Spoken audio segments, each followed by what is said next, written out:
धामपुर में Uttar Pradesh power corporation निविदा संविदा कर्मचारियों का धरना। जिला अध्यक्ष जितेंद्र सिंह ने बताया कि एससी को ज्ञापन दिया था, अब तक भी उन समस्याओं का निस्तारण नहीं हुआ और 11 महीने का ईपीएफ अभी तक नहीं मिला है। रिपोर्ट राजकुमार। मैं अपने जो हमारे ऑफिसों में उच्च अधिकारी हमारे बैठे हैं, मैं उनसे एक बार पुनः निवेदन करूंगा, आग्रह करूंगा कि वो इस प्रकरण को अतिशीघ्र निपटा लें, वरना आने वाला समय इतना भयावह होगा कि इन कर्मचारियों के साथ जो खिलवाड़ किया जा रहा है, आप लोगों का ऑफिस में बैठना हराम हो जाएगा। ये मैं एक घोषणा कर रहा हूं। जितनी जल्दी हो सकता हो तो इस चीज को निपटा लें, कंपनी की एफआईआर करें या जो भी जिस स्तर से भी आप लोगों के हिसाब से हो सकता हो उस काम को करें। आज आप लोगों ने यहाँ धरना क्यों लगा रखा है, क्या समस्या है आपकी?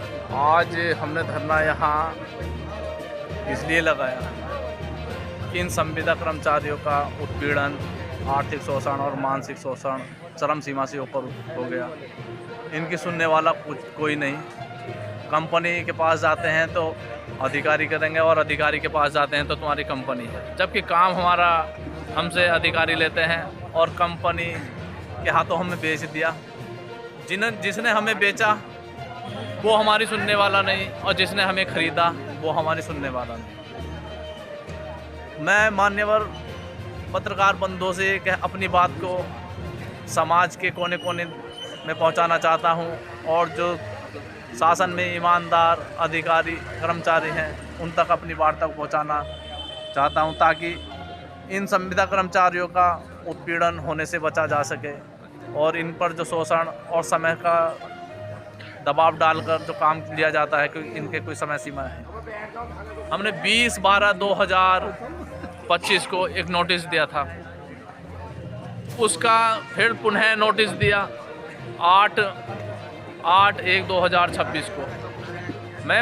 मैं मान्यवर से कहना ये चाहूँगा कि आज तक हमारी उन समस्याओं, 1 महीने में उन समस्याओं का समाधान नहीं हुआ। हमारा 11 महीने का ईपीएफ था जो आज तक 11 माह का ईपीएफ था जो आज तक नहीं डला, ना ही ईएसआई डली, ना ही इंश्योरेंस हुआ।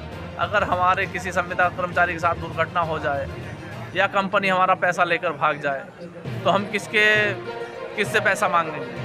क्योंकि ये अधिकारी एकदम पलट जाते हैं, ये कह देते हैं कि तुम हमारे नहीं हो, कंपनी के हो, और कंपनी हमारा पैसा लेकर भाग जाए तो हम किसके द्वारा जाएं? पावर कॉरपोरेशन प्रबंधन ने 1 साल पूर्व TG2 का आदेश पारित किया था, जो आज तक TG2 ज़्यादातर बिजली घरों पर नहीं है।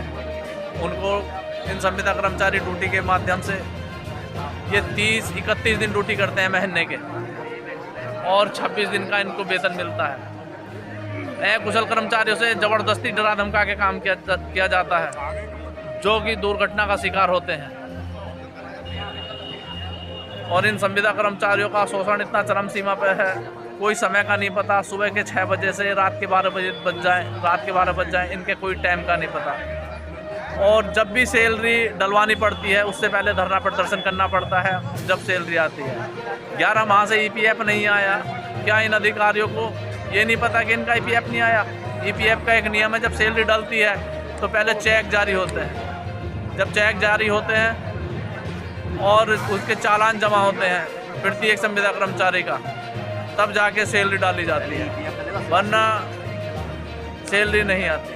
और ये मोनी बाबा बने बैठे रहते हैं कि आज तक इन्होंने कभी किसी भी संविदा कर्मचारी का चेक, ईपीएफ का चेक जांचना गवारा नहीं समझा।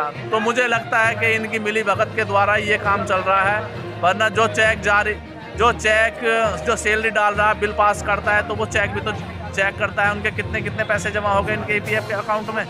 तो मुझे ये संदेश जाता है इससे, जब ये कार्रवाई नहीं कर रहे, कि भ्रष्टाचारी चरम सीमा पे है, उससे ये हमसाज होकर ये काम को जन्म दे रहे हैं, भ्रष्टाचारी को जन्म देते हैं। और एक नियम ये भी है कि 50-100 रुपये पर डे के हिसाब से अगर सैलरी पेमेंट कंपनी लेट करती है तो प्रत्येक संविदा कर्मचारियों का उसके खाते में जाए।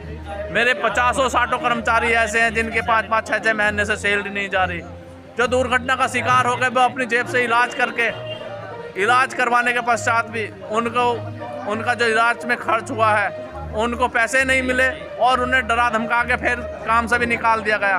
मैं ये आपके चैनल के माध्यम से ये बात समाज के कोने में पहुंचाना चाहता हूं। ये कौन सा नियम है कि एक तो दुर्घटना का शिकार हुआ और अपने खर्च से इलाज कराया उसने और फिर उसको बिल पास कराने की जगह कंपनी से उसको काम से भी निकाल दिया गया। मेरा पत्रकार बंधु यही आपसे कहना है कि इन समस्याओं का समाधान जल्द से जल्द किया जाए और हम धरना अपना, अगर हमारा समस्याओं का समाधान होता है तो हम धरना आज ही ख़त्म कर लेंगे, वरना मैं चाहता हूं कि इनके कंपनी ब्लैक लिस्ट कर दी जाए और उनके चारों डिवीज़नों में धामपुर मंडल के प्रत्येक डिवीज़न में अलग से FIR कराई जाए कंपनी के। बस मैं आपसे यही आसार अनुरोध करता हूं।